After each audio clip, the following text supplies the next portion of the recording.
If you feel like Christmas came way too fast this year, give me a thumbs up down below.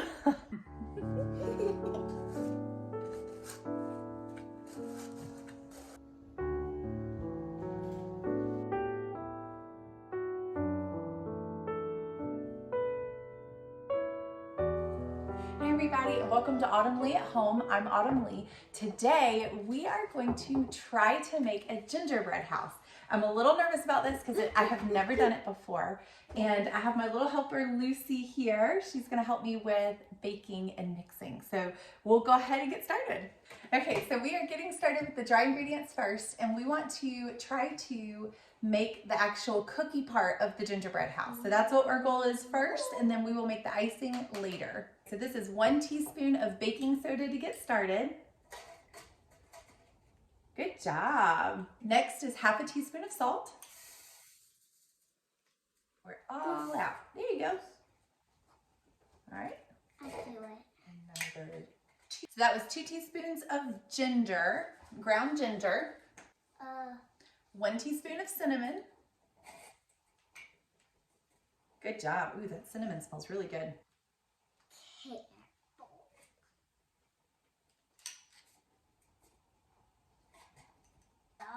That was half a teaspoon of nutmeg. Cool. All right, and this is half a teaspoon of ground clove. Yay, good job.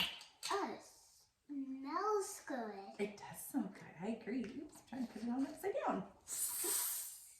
And that is all of our dry ingredients except for the flour, which I'm about to go get. It calls for 5 cups of flour. Ooh, you did it, Lucy. Good job.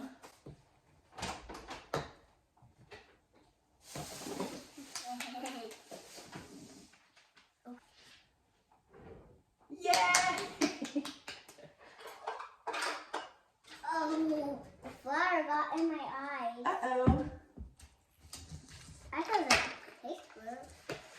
If you've been watching my channel for any period of time, you know that I keep my flour in these 5-gallon buckets with the gamma lids, and these are fantastic. You can find these buckets at Walmart and Home Depot. You want to try to find the food grade one, but it keeps flour fresh for longer without having to worry about any bugs or any other little critters getting in.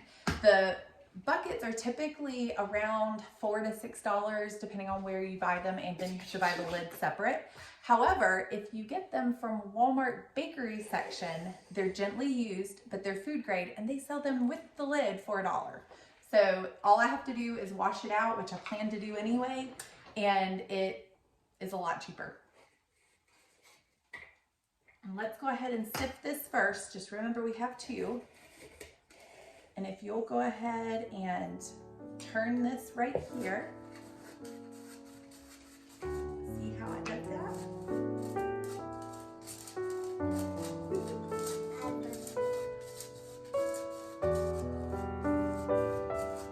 Yeah, I'll let you do the next one. You're making a pile. You're making a pile.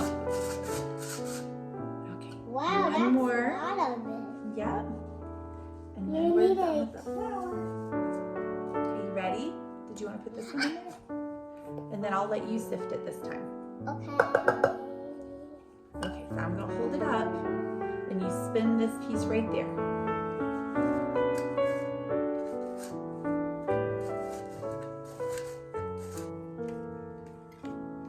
Whoop, careful.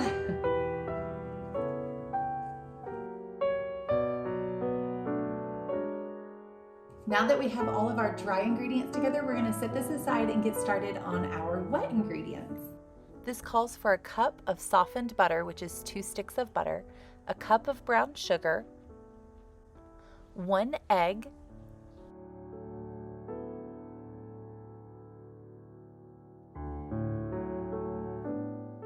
to soften the butter up, I went ahead and put it in the microwave for only about 30 seconds or so. Next is 1 cup of molasses,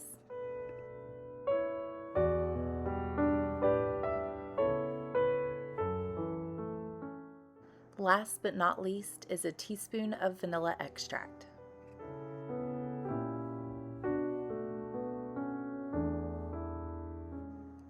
You want to mix the wet ingredients in the stand mixer until they are fully combined.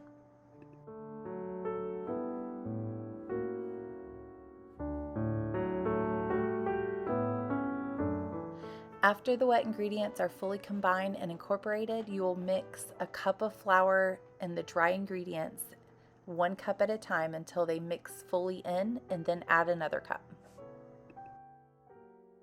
After all 5 cups of flour are mixed in, you want to let it mix for a few more minutes until everything is fully combined.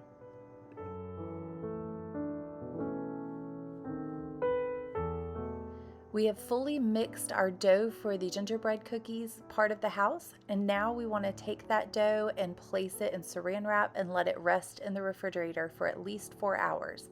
So here I'm getting my saran wrap ready, and I'm splitting the dough into 2 halves. That way it's easier to work with later on, and we don't allow half of the dough to get too warm while we're working with part of the dough.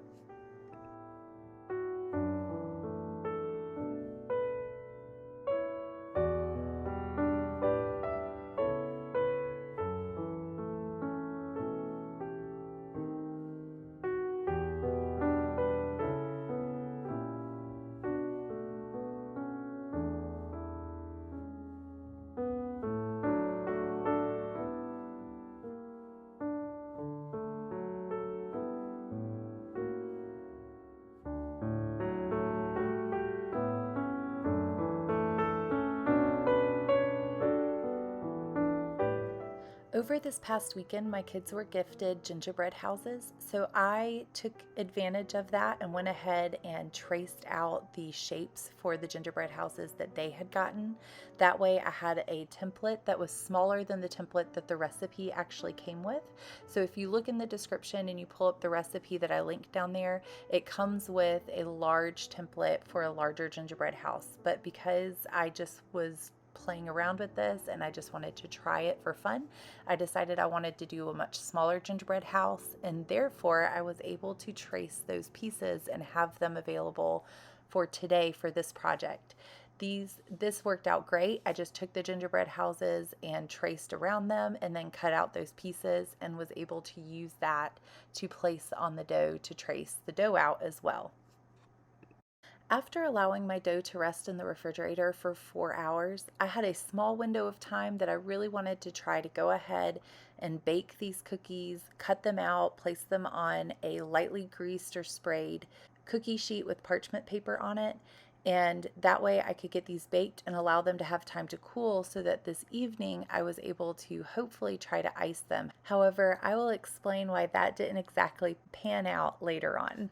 As I get started rolling the dough out and trying to cut out the cookie pieces and using the template, I am really trying to figure out the best way to do this. I struggle because I wasn't sure how I could best maneuver the cookie dough to the cookie pan without actually stretching it or misshaping it.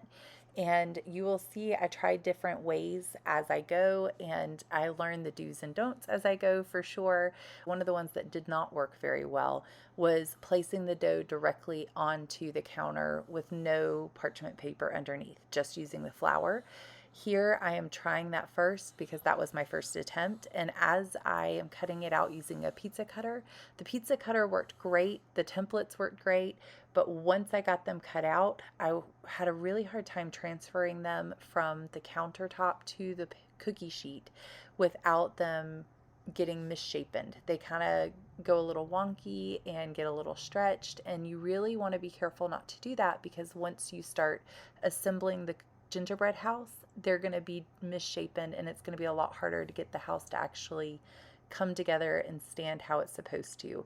So this was my first attempt. It was a fail.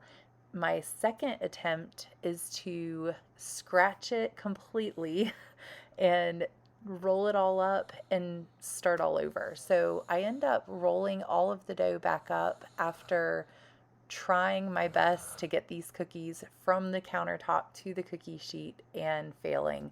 I just kind of scratch all of it and put it back into a ball, wrap it back up with saran wrap since I've already been messing with it. I don't want it to get too warm. So I wrap it back up in saran wrap, stick it back in the refrigerator to allow it to rest and get cold again, and I pull the other dough out, and this time I put parchment paper all the way underneath it, and I place the dough on top of the parchment paper. I found this way better because you actually aren't even adding more flour to the dough as you do it. So the dough doesn't stick to the parchment paper at all pretty much, but when I was doing it on the counter, even though I had flour down, it kept sticking to the counter. This way I can also pick up the parchment paper if I need to and maneuver it. One of the other things that was super helpful, instead of doing the rolling pin directly to the dough, I put the parchment paper over it to help with, again, the sticking part. And that way I don't have to worry about it sticking to the rolling pin. As you're rolling it, your goal is to get the dough to about 1/4 inch thick, and you want to make sure that it's about 1/4 inch thick all the way across and as even as possible. My second attempt at moving the cutout cookie pieces to the cookie pan or cookie sheet was, I would say, also a fail. After the parchment, it was better. It wasn't near as bad as it was before. It didn't stick to the counter, it didn't stick to the parchment paper. But as you're trying to move the dough, it's just such sensitive dough that it takes the shape of pretty much any way that you touch it. So after resigning to attempting to move 2 pieces of cookie over, I decided to just cut them out on the parchment paper that was on the counter. And, part of me was like, why didn't I just do this from the beginning? However, you, in your mind, have it's stuck in a way that you feel it's going to be best. And as you're trying it, you realize it's not best. And so moving forward, after trying 1 or 2 pieces, and here you can see I'm trying to reshape it and put it back into the shape it's supposed to be, it just wasn't working out. That just wasn't the best way to do it. I want to work smarter, not harder. So one of the ways that I'm able to do that is by just cutting it out using the pizza roller on the sheet that it's already on, and then I move that piece of parchment paper to the cookie pan, and we're able to cook it that way. When cutting the cookies out, you want to try to be as precise as possible, just because that way when the cookies are baked, and you go to assemble the gingerbread house, they actually match up and are able to be even so that your house looks more balanced.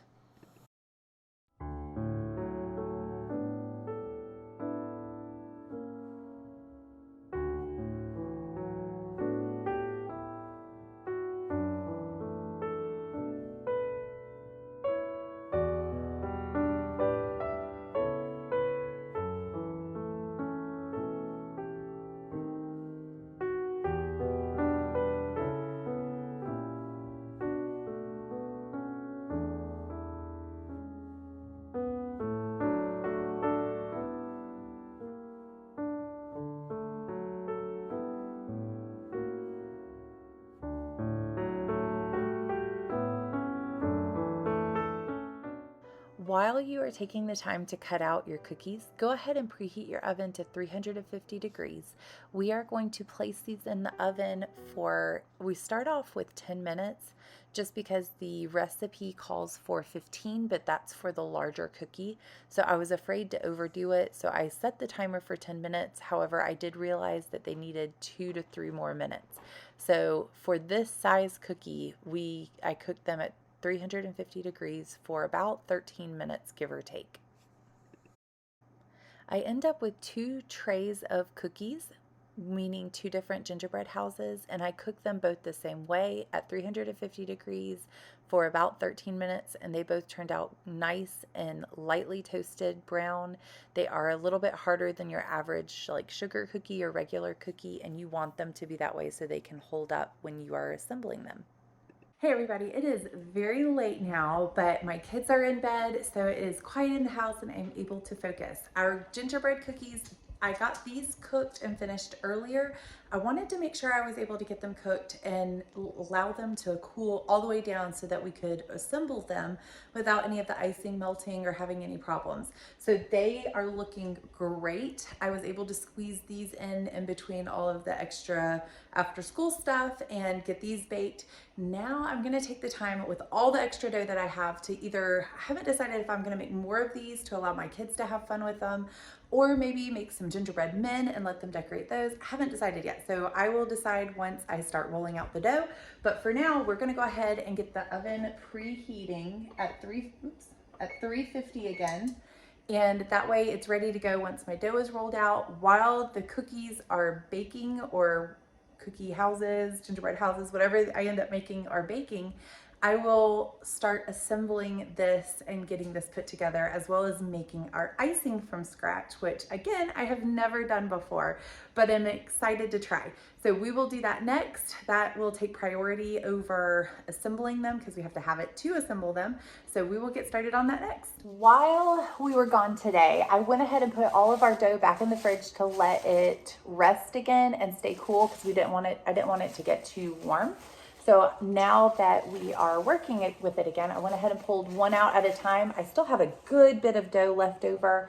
So I'm gonna go ahead and roll this out and see what all I can make. I might try to make some more gingerbread houses in case my kids wanna join in on the fun, or just some gingerbread men and women. We'll see.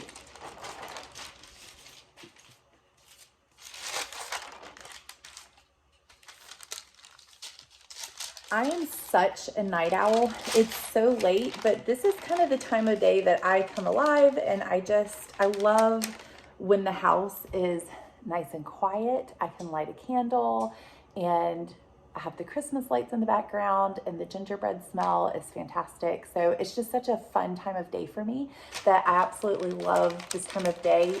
My rolling pin is not flat. It's not like a straight, cylinder. So it can make projects like this a little bit more challenging. And so you work with what you have, you do the best with what you have. But I will say, to do a gingerbread house and make it that 1/4 inch thickness with this kind of rolling pin is kind of challenging. So if you have one of the flat rolling pins that is straight, not bowed like this one is, that would be best. But I don't have one of those. That will be something that I probably need to invest in. You can also find them that have gauges on the side, to where if you need a certain thickness, you can turn the gauge to that thickness, and then that way it rolls it and doesn't roll it too thin. It doesn't let you.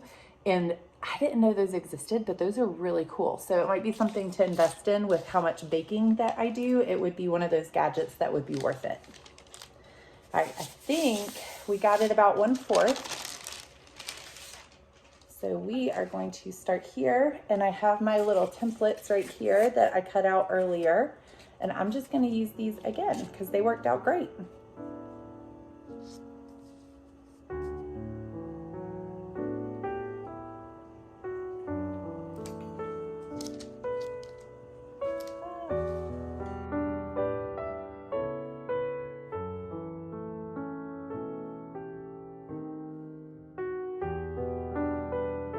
I found these men and women gingerbread people.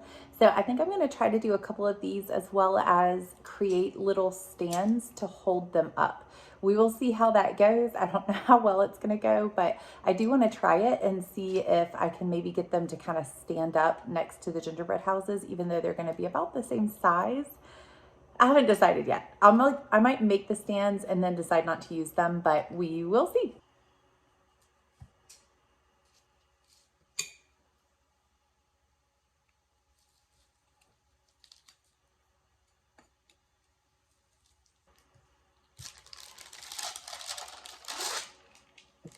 Our timer just went off, and this was for 13 minutes, even though the recipe calls for 15. Those are for larger cookies.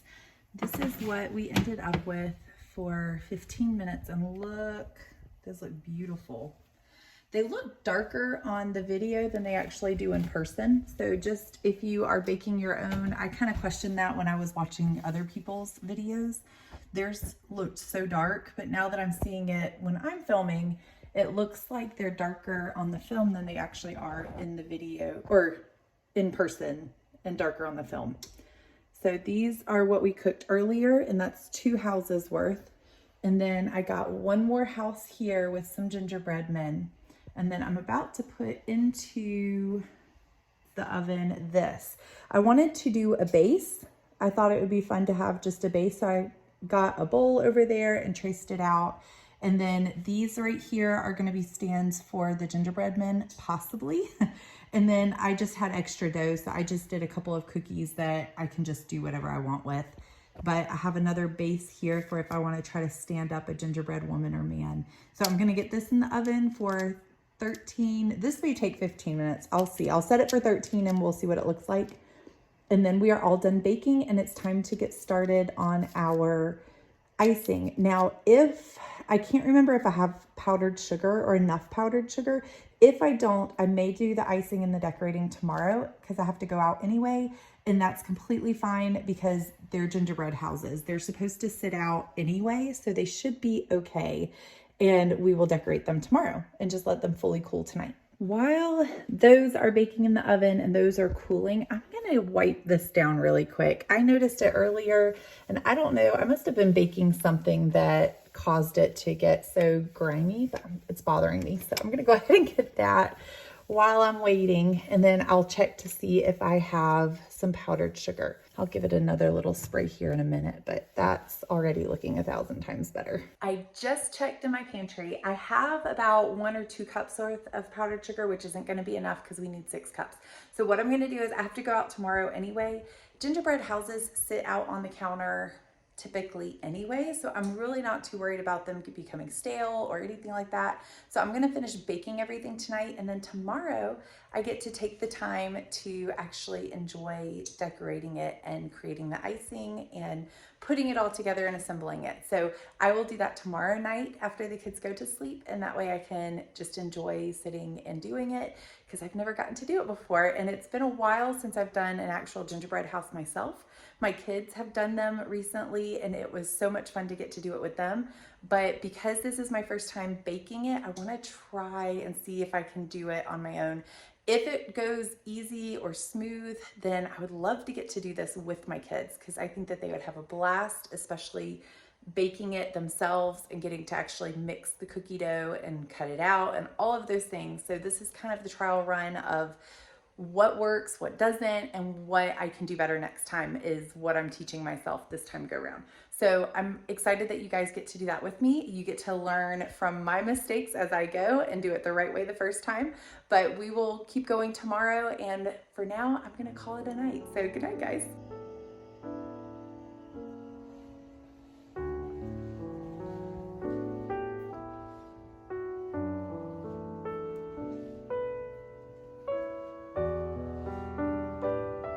Today is the next day. Today's Tuesday. Yesterday was Monday when we baked all of these amazing gingerbread cookies. I was able to go to the store today, get more powdered sugar, so we are ready to get started on our frosting. I have all the ingredients for our frosting. It takes 4 egg whites, 6 cups of powdered sugar, and a half a teaspoon of cream of tartar. So this is what cream of tartar looks like if you have never seen it before. I had not, and I have to say that this ingredient right here was one of the ones that almost kept me from doing this recipe. Only because I don't typically like to buy just random ingredients that I don't feel like I'm ever gonna use again. I was talking to a family member and they said that this can be substituted in many other dishes, so that is something I'm gonna look into. But if this recipe works out well, then I can make it again next year. So this will get used, it just may not get used frequently throughout the year. But I don't typically buy ingredients that I only use like once a year, once every other year. I like to keep ingredients in my cabinet that I actually will use up. So we're gonna try it. And I have to say too that the frosting, the cookie part of the gingerbread house was not the part I was worried about. It was the frosting.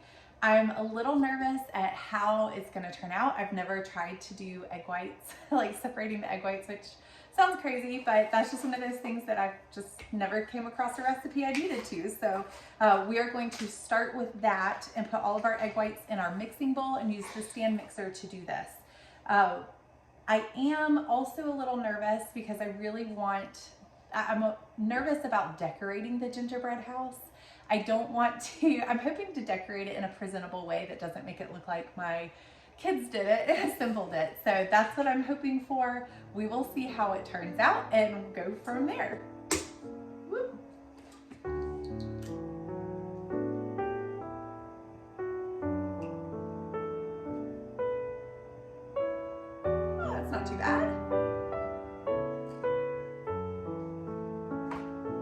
I'm just gonna put one in at a time. That way if I mess up, since again, I've never done it before, I don't have to stress about it.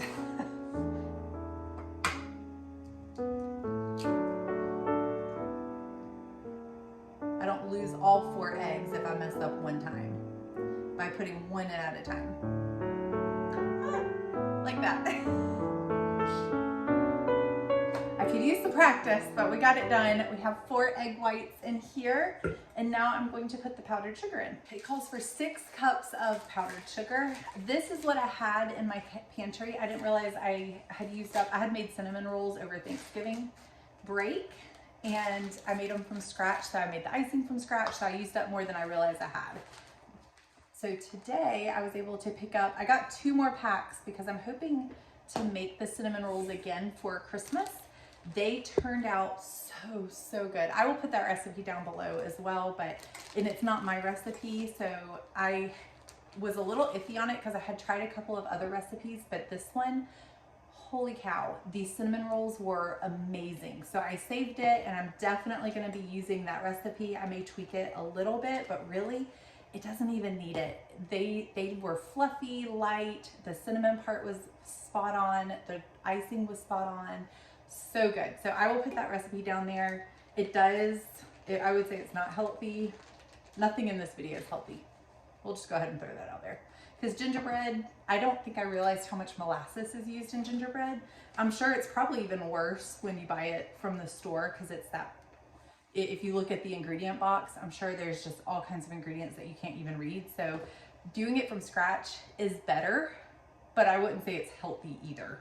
None of it, all of it uses a lot of sugar. You can make powdered sugar from scratch. It's just something that I haven't attempted yet, but I would like to try in the future. I think it's just where you, and I could be totally wrong, so correct me if I'm wrong in the comments, but I think it's just where you take the sugar and you put it in a blender and you just keep blending it until it becomes powder is pretty much what it is. I just haven't actually tried that. And I'm not sure if it's better in like a food processor or a blender, or if there's like a specific type of blender that you would need. That is something I would like to look into, because then you don't have to actually buy powdered sugar. You can just make it when you need it. My thoughts were, if this went well this year, every year I host a huge Christmas get together for my friends and family. And we always do some kind of fun game or arts and craft or that sort of thing. And sometimes the game gets a little competitive and we want to have that friendly spirit. So I thought it could be fun next year to bake a bunch of gingerbread houses and let them have a competition for gingerbread houses and have a certain time frame that they have to finish in. And I may do that this year as a trial run, see how it goes. But next year, if the baking of these goes well, instead of buying the gingerbread kits, I can actually bake them myself.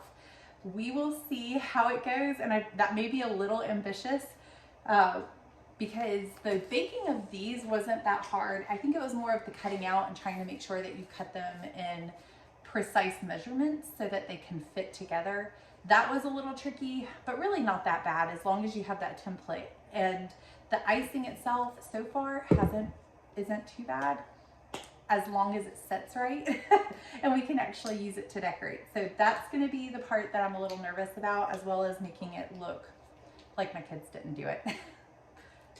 All right, so it calls for ½ a teaspoon of cream of tartar.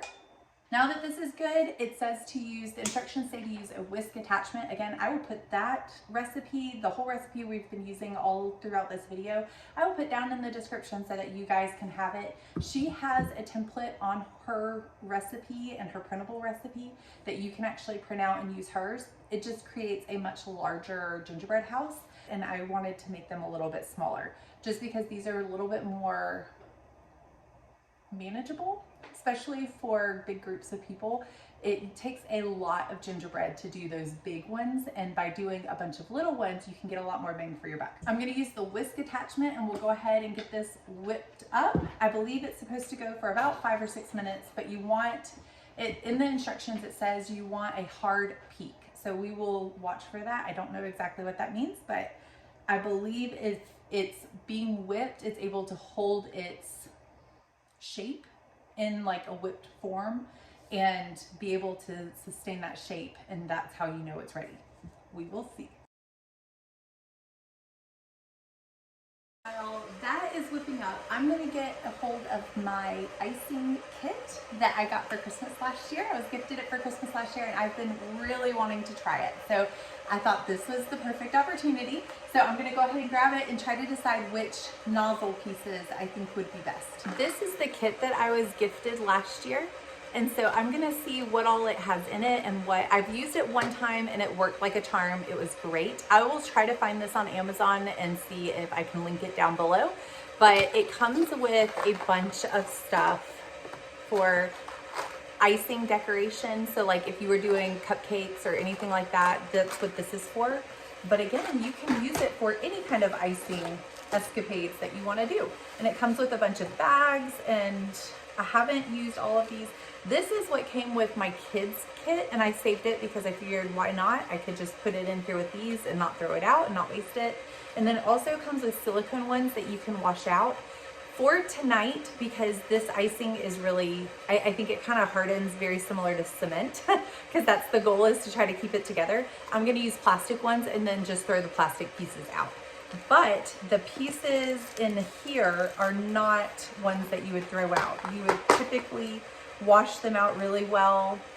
And look, they have all kinds of different tips that you can look at and choose from, which is really, really neat. And I'm pretty excited about it. I want something that's kind of small. See, I don't even know. I don't know the difference between them. I'm still learning, so I don't really know which ones would be best for like holding it together. I want something a little thicker, I would think.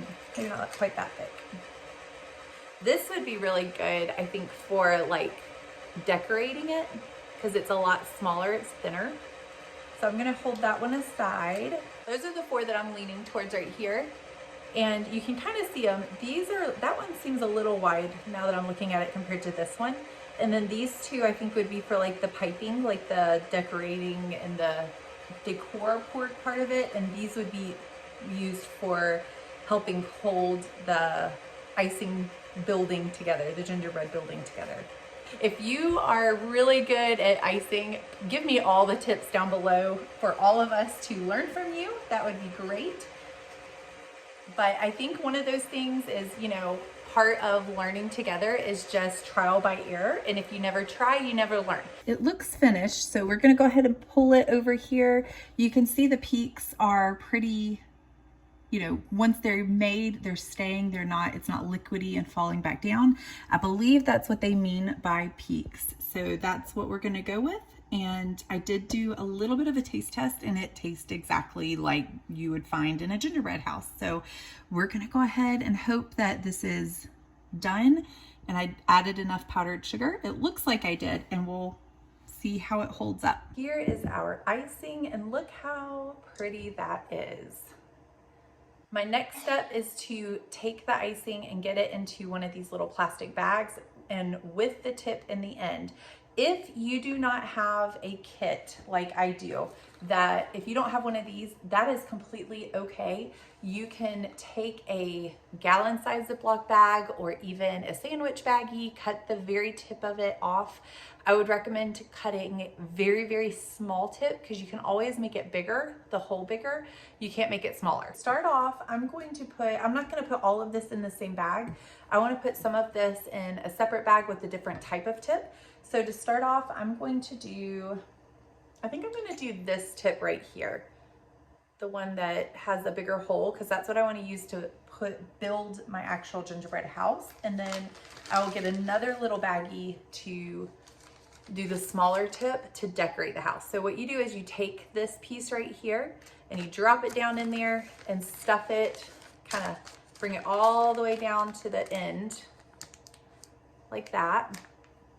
And then what I'm gonna do is cut this piece off once I get the icing in there. And then that way, as you push, this is just wedged even further in there and you don't have to worry about it coming out. So let's go ahead and get our icing in this bag. I kind of roll this up to try to keep the mess in the bag, and then I can roll it back down once I'm finished.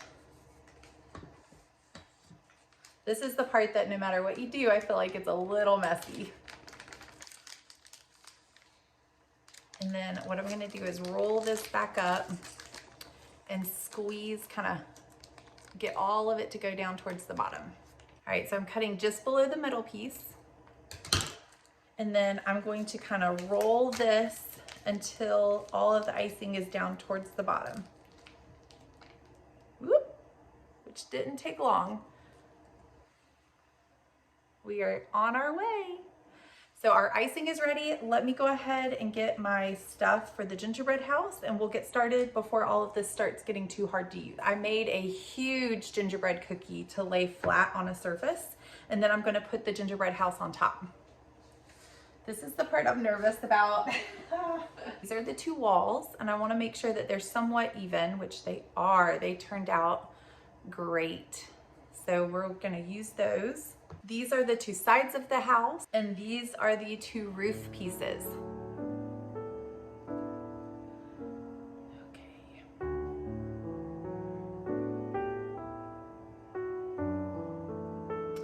And what I'm gonna do to help prop this up for now, I think, is put this here while I get my other wall up to help kind of hold it up. I'm using a lot of icing just to make sure that I actually get it to work, which so far so good. It's looking beautiful. I'm trying to make it to where all the gooey gobby icing for the most part is going to be on the inside, but I think when I push it together, it really, you're still going to be able to see it, and that's okay.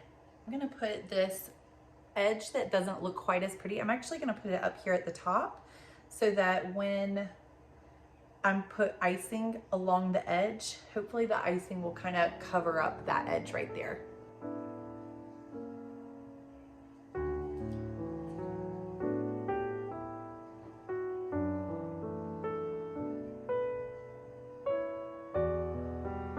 You know what probably would have been smarter is to actually decorate these walls before putting them up.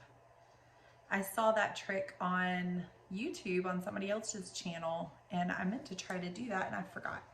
So if you're doing this, I think I was more nervous about assembling it versus actually decorating it. But if you're doing this, you can always try that first and see how it turns out if you decorate the walls or decorate the roof first and then assemble it. While I'm still working with this fatter tip to assemble, I'm gonna go ahead and get my gingerbread men, because I also did a couple of gingerbread men and women that I thought would be fun to kind of put along here, like along the side. So let's go ahead and do that and see if we can get those. And then I will use some more of this one to decorate the messier edges, and then maybe use one of these smaller, like this one right here, that's just much smaller, to do the pretty designs on the walls. Okay, now I've made these to kind of prop up the gingerbread men like this. However, I may not need this piece. This may be the one that is sufficient. I just put icing along here and put it behind the gingerbread man like that to hold them up. But I'm curious how well that's gonna work. So the idea is to do something along those lines. There we go. That's what we have so far. These are the same size as the house, and that's okay. If you do, these are just the molds or the cookie cutters that I happen to have for the gingerbread and gingerbread woman. And so if I had done a bigger house, it probably would have looked a little bit more proportioned. So now I think what I'm gonna do is try to decorate along the bottom to cover up all the messy looking icing, and then the edges as well. And then we'll do a pretty design over here, because I also would like to do a door. This is the back of the house. I'm not going to worry about the back of the gingerbread men, but I am going to go ahead and just continue the same design all the way around the back that I was doing at the base of it. That way it's just kind of cohesive. All right, not too bad. Could use some work, but could be better. I will say cutting the bag below the metal piece right there is definitely making a big difference too, though, because you can see the lines are a lot cleaner versus down here where I did the door, the bag was getting in the way, so it was causing a lot more of a mushy look to it. Part of it could be user error and trying to practice putting it on cleanly, but I think that was actually a big difference in helping that look better. Doesn't exactly look like a kid did it, but definitely some room for improvement. Looky there. We did okay. Definitely some room for improvement on the decorating skills. But I have to say, for my first time, both baking the gingerbread men as well as decorating it and making the icing myself, I'm going to give myself a pat on the back for this one. So even though I can use some help with the decorating department for it being my first time, I'm excited that we were able to do this. I hope that this is something fun that you guys can do with your family as well. And, you know, you don't try anything. If you don't try anything, you will never learn how to do it better, or you will never even know how to do it in the first place. So first step is trying, then you can improve off of there. But I will say it was a lot easier than I thought it was going to be, both the gingerbread baking, the icing making, and then the fun part is the decorating. So could I have added candy to this and made it that much more? Absolutely. But today I was trying to hone the skill of actually baking the gingerbread as well as making the icing and assembling all of it. And that went a lot smoother than I expected. I ended up having way more icing than I needed. And so that's good to know as well for if I were to do this next year, I can get a bunch of gingerbread houses out of one recipe. To be honest, I probably could have gotten, let's see, I made three sets of gingerbread house pieces, and I probably could have gotten at least one more, so that was three. So one more definitely, maybe even a fifth one. And especially if I didn't do like the gingerbread people or this piece right here, the part that it sits on, which if I do for a competition, I probably wouldn't do that piece. That's just more for fun.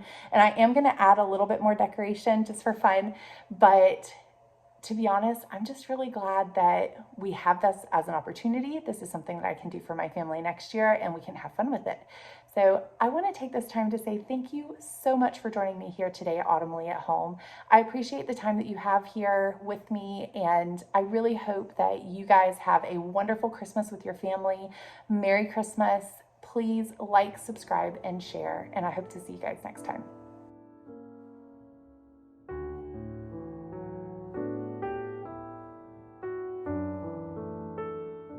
For to us a child is born, to us a son is given, and the government will be on his shoulders.